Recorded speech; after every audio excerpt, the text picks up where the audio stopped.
Hey everyone, ready to dive in. Today, we're hitting Kenya head on. Straight into the thick of it, yeah. We've got a whole stack of news, fresh from October 7th, 2024. Politics, economics, even a bit of culture thrown in the works. A real grab bag gives you a feel for the place, all these different angles. Okay, so this whole thing with the Deputy President Rigathi Gachagua impeachment talk, right out of the gate, Yeah. what's the deal there? Yeah, that's making big waves. Accusations of corruption, violating the Constitution, serious stuff. And people are pushing to get him out. Wow. He's asking for forgiveness, though, right? I saw something about that. He is, even comparing it back to the 2022 elections when the Supreme Court overturned the initial result. Remembers that. Wild time. Oh, totally. So let's say, hypothetically, this impeachment goes through. Then what? Who fills that void? Well, word on the street is Kithure Kindiki. He's the Interior Cabinet Secretary. Seems like he's got a lot of support from the Mount Kenya region, which is key. Fascinating. It's like a domino effect, isn't it? One change at the top, who knows what shifts after that? Exactly. Policies, alliances, even how Kenya interacts with other countries could be a whole reshuffling. And speaking of these important positions, the Council of Governors, they're picking a new leader too, right? For those of us who might not be total Kenya experts, what's their role exactly? Good question. So Kenya, it's not all centralized power. They've got this devolved system, 47 counties, each with their own say.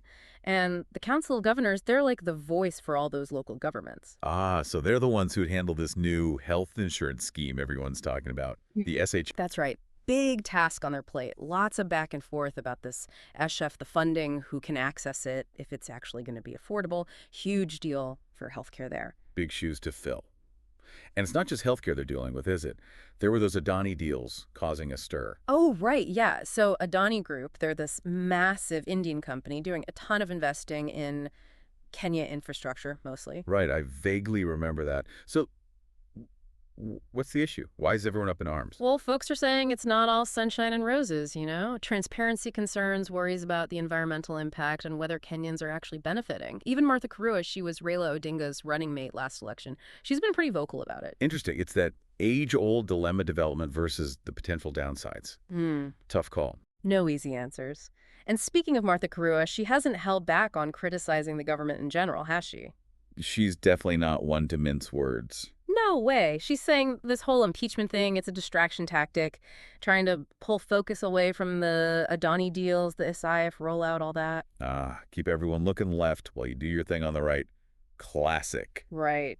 But hey, it's not all doom and gloom. Kenya's economy, it's actually doing some good things too. Yeah, I was reading about that. Their electricity generation is booming. More and more households getting hooked up to the grid. That's huge. Absolutely. It's foundational, right? Businesses can thrive, jobs get created, quality of life improves. Big win. For sure. And on that note, there's talk of this Curio Fluorospore project being revived, Yeah. led by some UK group. Oh yeah, that could be massive. Fluorspar is used in all sorts of industries if they get that up and running. Jobs galore, foreign investment pouring in. Even a Kenyan company, Sofax Fluorspar, they're eager to jump on board. It's like a domino effect, but in a good way this time. One positive thing boosting the entire economy. Exactly. Though, of course, it's not all about the bottom line. There's more to Kenya than just money, right? We saw that whole debate about Mara. Oh, yeah, with the Islamic scholars calling for it to be banned. That was interesting. So for those of us who might not know, what is Mara exactly? So it's this plant been chewed in East Africa for ages, like a stimulant. Ah, okay. I'm guessing it's a cultural thing then. Huge part of certain communities in Kenya. But there's the health aspect, too. Some people saying it's harmful, has social consequences. It's tricky, right? Tradition versus potential problems. Reminds me a bit of the whole coffee debate here. Some can't live without it. Others say it's bad for you. Totally. It's like, where do you draw the line? Personal choice, cultural norms, the government stepping in. It's a lot. It is. And this isn't even new, this mirror thing. Been bubbling up for years. And it really highlights how tough it is for a government to balance those things. Like recently, they banned Buguka, another stimulant over on the coast. 6 whole counties. Wow. It's like this constant evolution, isn't it? What's acceptable, what's not, how things change over time. Exactly. Shows you Kenya's not stuck in the past. Always moving, always debating, figuring itself out. And, speaking of things changing, it's interesting to see these different views on security popping up in Kenya. World Habitat Day, that really brought it to the forefront, especially over in Kisumu. Oh, right. Yeah. You had C.S. Wahom saying due process is crucial, follow the rule of law. But then you've got the city manager there, Wanga, suggesting something a little more hands-on, shall we say. That shoot-to-kill comment definitely raised some eyebrows. I mean, it brings up huge concerns, right? Human rights, potential for things to get out of hand. But it also shows you how real the fear is. People are frustrated. They want to feel safe. And if they don't think the system's working, They'll look for other solutions, even extreme ones. yeah. Makes sense, sadly. It does. And it tells you this isn't just a crime problem. It's bigger than that. Poverty, lack of opportunity, those are factors too. You got to tackle those root causes while also having a justice system that's both tough and fair. Not easy to balance. Not at all. Okay, switching gears a bit here. Let's talk about this whole Israel-Iran situation. Obviously, it's miles away from Kenya, but with the potential to impact, well, everyone. Yeah, it's a tense one. Experts are worried, and for good reason. If that conflict really blows up, the whole Middle East could go haywire. And it's not just a regional thing anymore, is it? Right. You've got France. Macron's calling for an arms embargo on Israel. That's huge. Exactly. Though Netanyahu's already pushing back, so it shows you how tangled this whole web is. But the point is, what happens over there ripples out. Kenya's got their own international relations, trade deals. They're not immune to that fallout. Like a chain reaction. One thing leads to another, and who knows where it ends. You know, it's funny. We've covered a lot here. Politics, this impeachment drama, then the economics, good and bad, and these social debates. It paints a picture, doesn't it? Kenya right now, in all its complexity. It really does. And it reminds you, every nation, it's not this isolated thing. They're all part of this web, influenced by what's happening internally and globally. You got to see both. Zoom out to get the full picture. I like that. So let's try that ourselves. We talked up Kenya's economy, the electricity, that source power project, but then there's this Gachagua thing, could really shake things up politically. What's that do to their economic outlook? Good question. $1 million question right there. See, instability, it makes investors nervous. Uncertainty, it can stall growth. But then again, a change at the top, sometimes that's what it takes for real reform, fresh ideas. Could be good for the economy long term, who knows? Two sides to every coin, as they say. And what about Kenya on the world stage?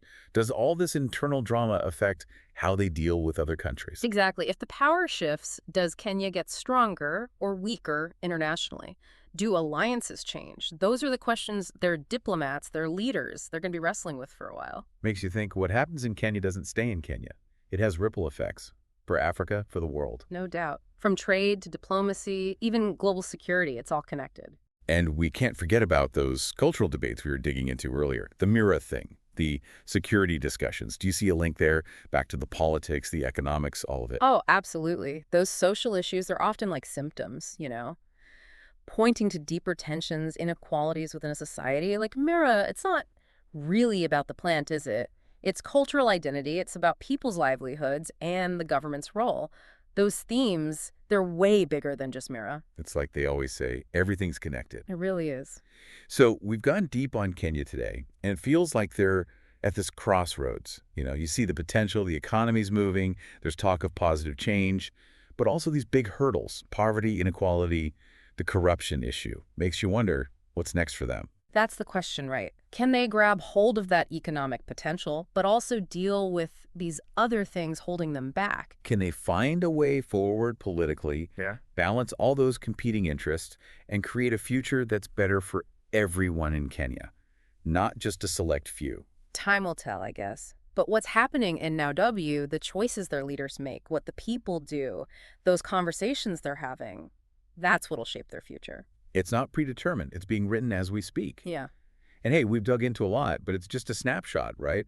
There's always more to uncover, to learn, new stories popping up all the time. That's the beauty of it. Hopefully this gets people thinking, makes them curious to keep digging on their own. Because that's what it's all about.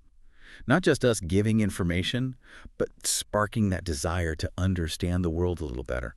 Who knows, maybe someone listening right now, this will be the thing that gets them thinking differently, finding solutions. Maybe the next big change, the one that makes things more just, more equitable, it starts because someone heard something in this deep dive. What a thought.